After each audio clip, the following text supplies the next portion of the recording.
রেস্টুরেন্টে নান রুটি কিনতে গেলে কিন্তু প্রচুর খরচ পড়ে যায়, আর এই নান রুটি যদি আমরা বাড়িতে বানিয়ে ফেলি দুর্দান্ত হয়।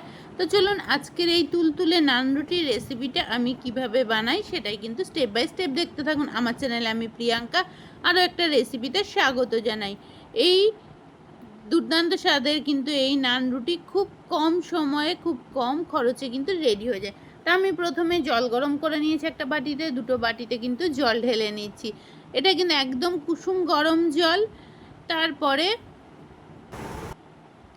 নিয়ে নিয়েছি আমুল দুধ। আমি এখানে আমুল দুধ ব্যবহার করছি, আপনারা আমুল দুধের পরিবর্তে গরুর দুধও একদম উষ্ণ গরম গরুর দুধও নিতে পারেন। তা আমি চামচের সাহায্যে কিন্তু দুধটাকে ভালো করে গুলিয়ে নিচ্ছি। একদম সুন্দরভাবে কিন্তু আমার দুধটা গুলে গেছে। এইবার আমি কিন্তু পরবর্তী স্টেপে চলে যাব। তো এইবার নিয়ে নিয়েছি একটা বড় সাইজের বাটি। বড় সাইজের বাটির মধ্যে নিয়ে নিচ্ছি আমি দুধটা। তো দুধটা ভালো করে কিন্তু আমি মিশিয়ে নিলাম আর একটু। তো দুধটা নিয়ে নিলাম, তার মধ্যে দিয়ে দেবো গরম জল,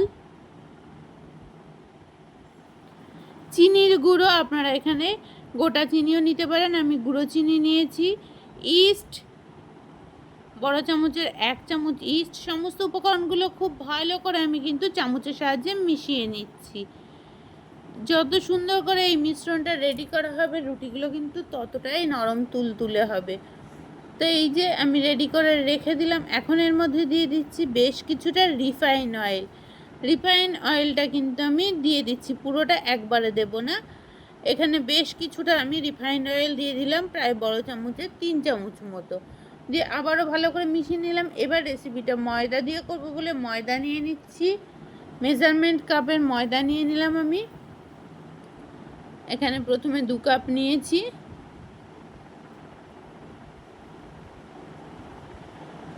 3 কাপ মতো ময়দা নিলাম আর 1 কাপ নিয়ে নেব আটা।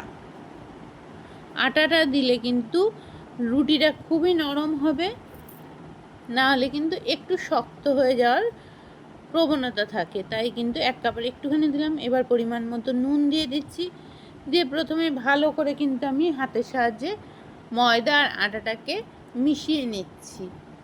ভালো করে আমি মেখে নেব। এখানে প্রথমেই জল ব্যবহার করার কোনো দরকার নেই, কারণ দুধ আর জল আছে সেটাতে যতটা মাখা যায় ততটাই আমি মেখে নেব ভালো করে। তা হাত দিয়ে চেপে চেপে কিন্তু আমি ময়দাটা মেখে নিচ্ছি। তো ময়দাটা মাখার পর কিন্তু কিছুটা জলের প্রয়োজন আছে, তাই আমি অল্প জল দিচ্ছি এখানে। যে গরম জলটুকু নিয়েছিলাম পুরোটাই কিন্তু আমি এর মধ্যে দিয়ে দিয়েছি, দিয়ে আবারও ভালো করে আমি মেখে নিচ্ছি। এই ময়দাটা যতটা সুন্দর যতটা নরম মাখা হবে রুটিগুলো ততটাই সুন্দর হবে। দেখতে পাচ্ছেন আপনাদের সাথে কথা বলতে বলতে কিন্তু আমার ময়দাটা বেশ কিছুটা মাখা হয়ে গেছে, আর এখনও কিন্তু ময়দাটা চটচটে ভাব রয়েছে, দেখতেই পাচ্ছেন। এবার কিন্তু মাখতে মাখতে কিন্তু ময়দাটা ঠিক হয়ে যাবে, তাই কিন্তু এখানে আর কোনো ময়দা দেওয়ার দরকার নেই। একটু তেল দিয়ে দিলাম, বাকি যে তেলটা ছিল, দিয়ে আবারও একটু মেখে নিচ্ছি। এটা কিন্তু একটু তেল দিয়ে দিয়েই মেখে নিতে হবে, তাহলে কিন্তু জিনিসটা খুব সুন্দর মাখা হবে।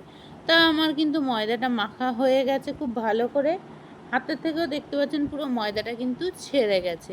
এরকম পর্যায়ে কিন্তু আমি ময়দাটা মেখে রেখে দেব। যেটুকু তেল আছে ওপর থেকে আমি তেলটুকু দিয়ে দিলাম। বাটিতে যে তেলটা নিয়েছিলাম পুরোটাই আমার লেগে গেছে। এখন আমি কিন্তু তেলটা ভালো করে ময়দার গায়ে মাখিয়ে নিচ্ছি, নিয়ে একটা টিফিন কৌটোর মধ্যে কিন্তু আমি রেখে দিচ্ছি। এটা কিন্তু সেট হওয়ার জন্য। এটা আধ ঘন্টা থেকে 1 ঘন্টা থাকলে কিন্তু সেট হয়ে যাবে, তবে আমি বেশ কিছুটা সময় রেখেছিলাম। দেখতে পাচ্ছেন এই যে রাখলাম, আধ ঘন্টা পরে শুধু পরিস্থিতিটা দেখুন কতটা ফুলে গেছে। এই যে আমার টিফিন কৌটো থেকে পুরো ময়দাটা কিন্তু ফুলে বেরিয়ে আসছে। তাই কিন্তু আমি এখন কিন্তু একটা বড় বাটিতে রেখে দেব। বড় বাটিতে রেখে দেবো, কারণ আমি এটা কিন্তু রাত্রে করেছি। আপনারা আধ ঘন্টা আগে মেখেও এটা করতে পারেন, তবে কিন্তু রেস্টুরেন্টে কিন্তু আগের দিন বা 1.5 দিন আগেও কিন্তু এই ময়দাটা মেখে রেডি রাখে। ময়দাটা কিন্তু যতটা সফট হবে ততটাই কিন্তু ভালো হবে। দেখতে পাচ্ছেন আমার ময়দা কিন্তু রেডি হয়ে গেছে। রাত্রেবেলা আমি ফিরে এসেছি, ময়দার মধ্যে যেটুকু হাওয়া ঢুকে রয়েছে সেটুকু কিন্তু আমি হাতের সাহায্যে চেপে চেপে হাওয়াটা বার করে দিচ্ছি। তা আমার ময়দা কিন্তু পুরো রেডি একদম নান রুটি করার জন্য। বাটির গায়ের থেকে কিন্তু পুরো ছেড়ে যাচ্ছে, দেখতেই পাচ্ছেন। একটুখানি কিন্তু রুটিটা করার আগে ভালো করে একটু মেখে আরেকবার নিতে হবে। তো মেখে নিয়ে এবার কিন্তু আমি লেচিগুলো কাটবো। লেচিগুলো কিন্তু আমি একটু বড় সাইজের কাটবো, খুব ছোট কাটলে কিন্তু নান রুটিটা খেতে ভালো হবে না। এই যে এরকম বড় বড় সাইজের কাটছি। আপনারা যদি রুটিটা একটু ছোট খেতে চান তাহলে একটু ছোটও কাটতে পারেন। আমি কিন্তু একটু বড় বড় করেই কেটেছি। মোটামুটি একটা করে এই রুটি খেলে কিন্তু পেট ভর্তি হয়ে যায়। তো এই যে এখন কিন্তু লেচিগুলো ঠিক এইরকমভাবে বড় বড় করে কেটে নিচ্ছি। আর এতক্ষণ পর্যন্ত যারা দেখা শুরু করে দিয়েছেন, লাইক দিতে ভুলে গেছেন, অতি অবশ্যই একটা লাইক দিয়ে দেবেন বন্ধুরা। আপনাদের লাইক এবং মূল্যবান মতামত কিন্তু পড়তে খুবই ভালো লাগে। তো চলুন, ফেসবুক এবং ইউটিউব পরিবারের সকল বন্ধুদের জানাই অনেক অনেক ভালোবাসা।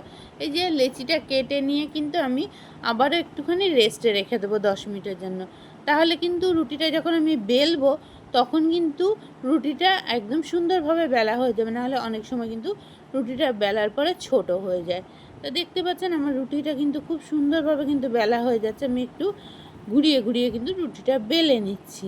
আর রুটিটা একটু মোটাই বেলতে হবে। কতটা মোটা বেলেছি সেটা একটু দেখিয়ে দিচ্ছি। এই যে দেখতে পাচ্ছেন সাইডটা কতটা মোটা। তো এটা কিন্তু আমি নান রুটি বানাচ্ছি, আপনারা কিন্তু পরোটাও করে নিতে পারেন এটা দিয়েই। তো আমি চাটুতে দিয়ে দিলাম। চাটুটা একটু বেশি গরম করে নিতে হবে। আবার একটা সেমভাবে আমি বেলে নিচ্ছি।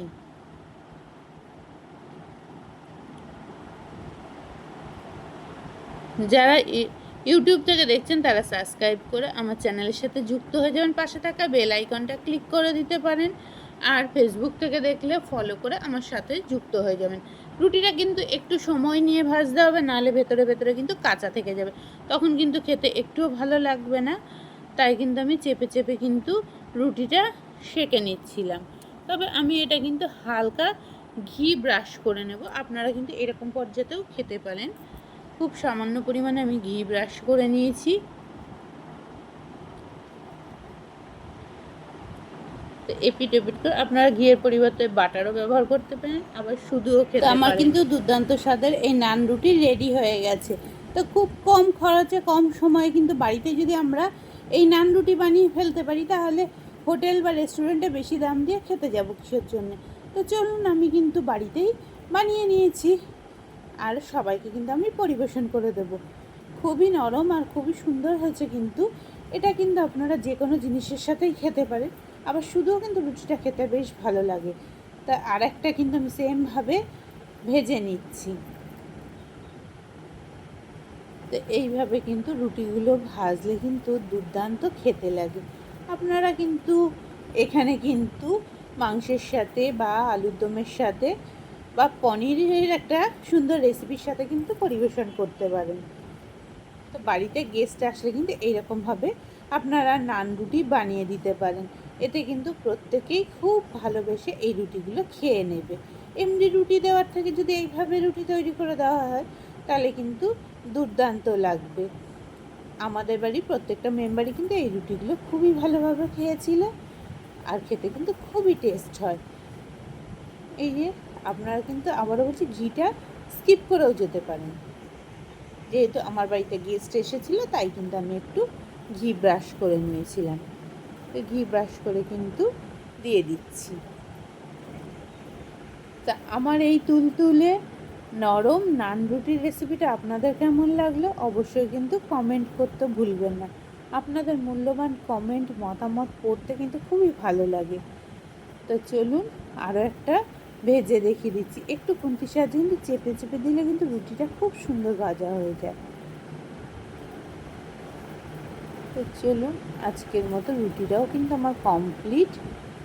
আমি কিন্তু এখানে 3টে রুটি ভেজে দেখিয়ে দিলাম আপনাদের। সবাই আপনারা জানেন, কিন্তু যারা জানেন না তাদের জন্য কিন্তু আমি রুটিটা আরও একটা ভেজে দেখিয়ে দিলাম।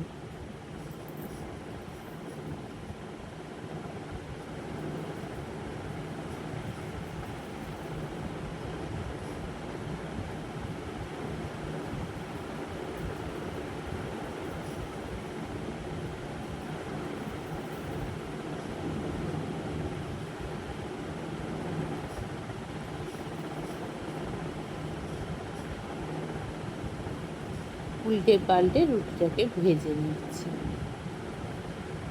এখন আমি কিন্তু পরিবেশন করে দিচ্ছি। আমার এই রেসিপিটা ভালো লাগলে অবশ্যই কিন্তু কমেন্ট করে জানাবেন। আপনাদের কমেন্ট করতে খুব ভালো লাগে। টাটা, সবাই ভালো থাকবেন, সুস্থ থাকবেন, সাবধানে থাকবেন। আর ভিডিওটা বেশি বেশি করে শেয়ার করে দেবেন। শেয়ার করে দিলে অনেক বন্ধুবান্ধবের মধ্যে ছড়িয়ে যাবে। কতটা নরম হয়েছে সেটা একটু দেখিয়ে দিচ্ছিলাম। চলুন আবারও দেখা হচ্ছে নতুন কোনো ভিডিওতে।